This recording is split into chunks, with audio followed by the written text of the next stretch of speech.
The Lead. Sponsored by Lavish Boutique, Lavish Coffee, Jasper Veterinary Clinic, Jasper Bone and Joint, and Carl Cannon Chevrolet Buick GMC. Welcome, ladies and gentlemen, to The Lead. I'm Greg Tinker, and I'm honored today to have a tennis legend, Grant Rolley, who is the pro at Musgrove Country Club and has been for a long time. And truly, if there is a legend in our area, sports related, Grant, you're that man. Now, you didn't grow up here, you moved here, you grew up in Wisconsin. Talk a little bit about that and your athletic career as a young man and how you got into tennis. Okay, I grew up in northern Wisconsin in Minocqua, an island, about 5,000 people. My grandparents had a summer camp, and so it was a girls' camp. They shipped me off to boys' camp, traded me off. At boys' camp, I learned to play every sport, and one of my bunkmates was Eric Hayden, who won 5 gold medals. And so anyway, I started playing football and basketball. I was mostly a basketball player. Then we moved to Louisiana. My father left, and we lived with a lady that was a basketball coach, and and she taught me how to play. I would go to the gym every day, so I was into basketball. We moved back to Wisconsin in 8th grade. I played basketball and football, and then we didn't have a high school tennis team, but I was playing. My junior year, we had a bunch of guys, and we started our own team.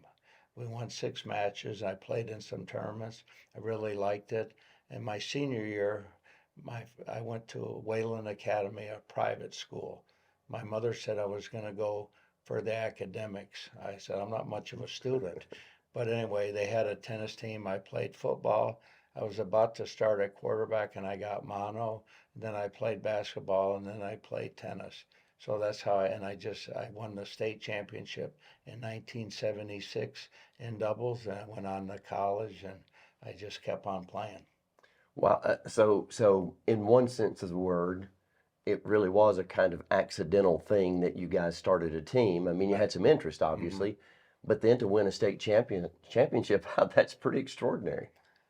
Yeah, but I had a very good coach, and Nick Balateri's first academy was at Wayland. And this guy he was tough and mean, and he would just yell at me every day, and it didn't bother me a bit. And he hated to lose. His neck would get, and so, I told my partner in the finals, we have to win. I'm afraid he's going to have a heart attack, really. Yeah. And so, but he helped me a lot, and then, it kind of just evolved. Sure.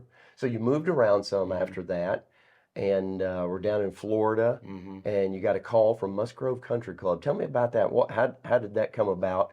Because you answered the call and moved here in '89. Actually, what happened, there was a guy that was a pro here. His name was Tim Holmes. He was from Wisconsin. He played on my college team at Wisconsin Oshkosh, and then he got married, and I hadn't seen him, and I was in Tampa at a tournament, and he was in the tournament. He yelled, "Hey, Grant, what are you doing, Tim?" "I'm teaching in Jasper, Alabama." He said, "Do you want my job?" I said, "Why?" He said, "I'm going back to Wisconsin to take the indoor-outdoor club." I said, "No, I'm good." So the next Monday I went to work. My boss said, "Here's $1,000. I'm selling the club. Finish out the month." They were going to tear down and build a hotel. I called Tim. He gave me an interview. So I came, got the interview in 1988, and I've been here ever since. That's quite a story in and of itself as well, right? Yeah, really. So you moved to Jasper in 1989 from Tampa, and there had to be a tiny bit of a culture shock, I would think, although you grew up in a rural area of Wisconsin, moving to the rural South, deep South. What was that adjustment like for you? Well, Tampa, there's so much traffic. It takes you 40 miles just to go 20 minutes. But I liked it here right away because, the club was at the end, and the parking lot wasn't paved. I'm kind of an old school type of guy. We didn't have a building. We had like trailer. I thought this is good enough for me. And, I like the people here. They're country folk, Right. and it didn't bother me at all. And I liked, at that time they had a movie theater. So that's the only thing I don't like about Jasper today. You got to go to the Coleman or something like that. But you're going to live where your friends are. So now most of my friends are in Jasper. Sure. So you came here, you settled in, you liked it, and as a result of that, you've had an opportunity to teach and coach a lot of young people, Hmm. many of whom are now adults and have Right, children of yeah. their own or maybe grandchildren of their own, as in my case, coaching for so long as I Hmm. did. But during those years, you got involved with Walker High School and had a lot of success there. Hmm. Talk some about that and the number of championships that you guys were able to win. Okay, the first day I came to the club, there was a kid named Shannon Johnson. He said, "Man, will you be our tennis coach?" I said, "I don't know about that." I asked the board, and they said yes. So I went to the school, and I said, there was a guy named James Sparks. I said, "If you want to coach the girls, that's fine. I'll coach the boys." So I became the head coach, and Shannon, he was a gritty guy, and I said, "Well, would you guys be willing to get up at 5:30 in the morning?" And they said yes, and he was a captain. He had everybody there, and they never missed Saturday and Sunday. You don't see that today. Right. But now those kids, they worked really hard, and you could see it coming together. And so the confidence, I think you get confidence by putting the work in. You feel good about yourself. And they weren't scared of Mountain Brook, and we beat Vestavia and Mountain Brook. A long story short, we came in second in the state, but there was a kid named Shane Wilson. He detached his retina. That not happened, well, I'm sure we would have won. But that's part of it, injuries. Sure. So then that started, and then I did it for a while, and then actually I helped some of the other coaches, and then they had some football coaches. One guy, Jay Todd, came out. He said, "Grant, I need some help." I said, "What can I help you with?" He said, "I'm the tennis coach and football. I don't know anything about tennis." So I was still part of it, not really with the school, but we ended up winning like I think 12 or 13 state titles. We had one where we won three in a row with Oliver Wright, and who I'm sure him Hmm. and Reed Pilling and Oh, yeah. guys like that. So now, they're still playing. Judd Allen was on the team. I'm coaching his boy, 4 years old, came out yesterday. I gave him $2. I said, "You might be better than your daddy." He said, "This is very hard." I said, "Just chill out, man." Right. But it is kind of they come around, and but I all I really I like helping people, and some are older. I have got a guy named Bob Stock that's number 10 in the United States in the 75 and over. He would probably play number 2 on the high school team. He's that good. He played the tour and everything, so you never know who's going to show up. Um, so, having coached a long time and had so much success, the question arises, there's got to be something that you do that works. So, as a coach, if you had to distill it, what are the things that you preached or still do preach to the people you coach? Well, tennis, I tell every kid, is a running game. So if you're not going to move your feet, I said quit now and go play golf, because they're not going to hit the ball to you. You got to run. So there's a boy named Ben Hicks. He came strutting up. I could see he had fast twitch muscle fibers, and so I could envision him. Anybody can learn to hit, but if you can't run, so that's what I look for. Grayson Barber was a bad. I said, "Buddy, you'd be good in tennis." And then it's really all about repetitions. You got to put the time in. And Reed Pilling practice. He hit a lot of serves, and his dad would be out there, and the best way to get better is to get smarter. So tennis IQ, you've coached basketball. There's Hmm. smart basketball players and there's dumb basketball players. There's smart tennis players and there's dumb tennis players. And there's some. David Donaldson was extremely smart. He might run the FBI one day. Right, But right. anyway, there's a lot of different factors. But I coach hard, and I don't give a lot of compliments just for doing one thing, but I do.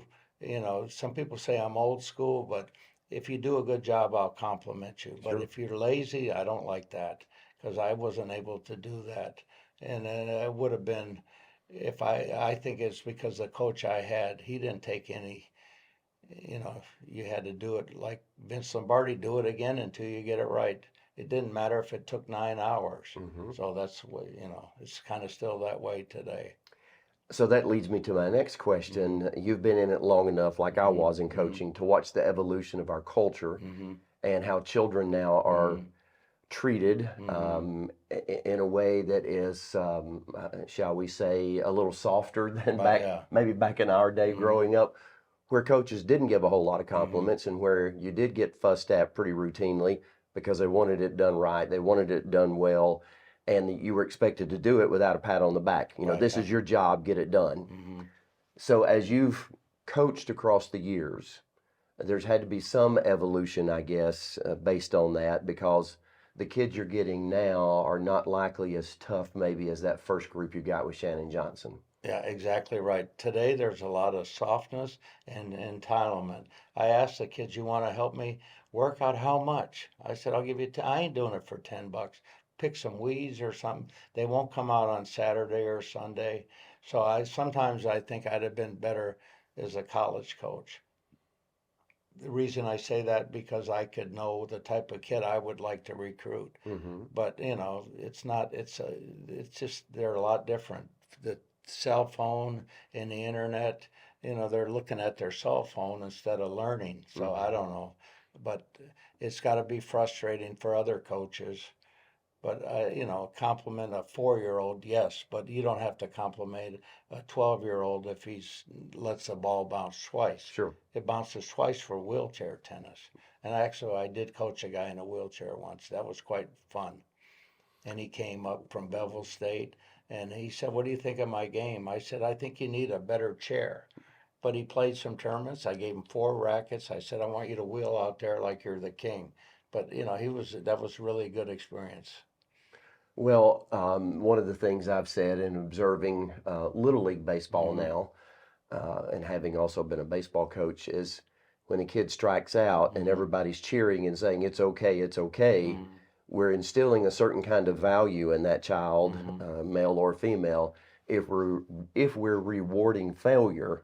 And so one of the things that I know that you've been intense about across the years is rewarding success and not failure, because you want the kids you coach to be champion type kids, Right. and you've gotten those results. Well, sometimes, some cases, but a lot of kids, I mean, I say there's a lot of mediocre people. Why don't we try to be above average? Anybody can be average. A C student, why don't you? I like some kids are A students. They work hard, they're going to make more money. But there's a few kids, it starts with the parents. They're, yes, sir, no, sir. That, I appreciate that. It's not necessary, but, you can usually tell. You tell a kid to run a lap, and after when they run, I watch. And the order they come the first day is the order it stays the rest of the year. It's not a race, it's just a warm up. And I said one day, the ducks that are flying, do you think that the duck in the back thinks he is the slowest or he belongs there? So the belief systems are very, very weak. But I like going through some health issues. I believe that you can overcome a lot. So I don't know, just. Yeah, talk about those health challenges that you've had and that you've overcome. Well, I was a pretty good player at one time. In 2002, I had neurosarcoidosis, a rare autoimmune. I was seeing doubles and kind of getting dizzy. I went and I had to go to UAB for 48 days, and I ended up with meningitis, and my brain wasn't draining. Or I got out, I was in a wheelchair. I went to John Hopkins, and the lady said, "You're going to have to get a different profession." I said, "You know a lot about sports, right?" And so I said, "I'll see you next year." I came back from that, played, won some more tournaments, and then I had a hip replacement, which I found out was not uncommon for tennis pros, 4 rotator cuffs. And then about 3 years ago, I had a stroke with a bad brain bleed. So that kind of, a lot of people thought that was it, but I'm 64, and now in a month I'll be 65. My goal is to play again. So, I asked God to help me to get back to playing again. And my wife said, "Why don't you?" I said, "Because I like to play. Mm-hmm. That's all. I mean, what's wrong with that?" She said, "But I said, "Well, that's what, but people come back from Afghanistan and the war with one leg. You see some inspiring stories, but I don't know. I saw a girl with one arm in Tupelo playing last week, and I said, look at that, kids. And so you wonder why I yell at you for not running. That poor girl's got one arm. So, it makes you look, health issues makes you look at yourself inwardly too, I think. I can give testimony to that for sure. Right, yeah. And so you've served as an inspiration in more ways than one because you've battled through those health issues to be back where you are and to continue to coach at the country club. So you've kind of said it already, you want to get back to playing. But other than that, where do you see yourself going now over the next few years? Going to continue to be the pro at Musgrove as long as you're I able? think so. My wife said I can't retire. She don't want me sitting around the house. So, I like to do it. I know guys that are doing it 75. I'm 64. So, teaching is one, but it's mentally tough at times. It gets hot in the summer, and sarcoidosis, you're not supposed to be in the sun. So it's got vitamin E or D or whatever. So, it did come back once, and they treat it with prednisone, which isn't very pleasant. Right. But so far, so good. It's stayed away. And so that's all I can ask for. Well, I guess one advantage, a little bit at least at Musgrove, you got plenty of trees around Yeah, right, on the exactly, Rubico courts, right? yeah, So exactly. a little bit of shade anyway. Well, Grant, you have you've certainly had a lot of success, Yeah. personally, a lot of success as a coach, and we ask everybody here to sign the poster that's behind you. And so, if you don't mind taking this, and please sign that however you would like, Coach Grant Rolley, or however you want to Learn do to that. volley with Grant Rolley. There you That's go. my- Whatever, if you need to do that, that'll be fine. Well, sure, I'll be happy to do it. And another thing I want to say, Yeah. I really like Al Blanton. I knew his father pretty well. What a character. He was pretty good in tennis. Yes, he was. And he told me ABC. What does that mean? Always be closing, Grant. But sign it right now. Right? Yeah, Al and I played a lot of doubles together. So yes, I got to see him up close and personal. He loved to poach though, Grant. Yeah, I know. And not a lot of folks were a fan of that. And he liked to talk about when he made a good shot. He liked to rub it in a little bit. Yeah.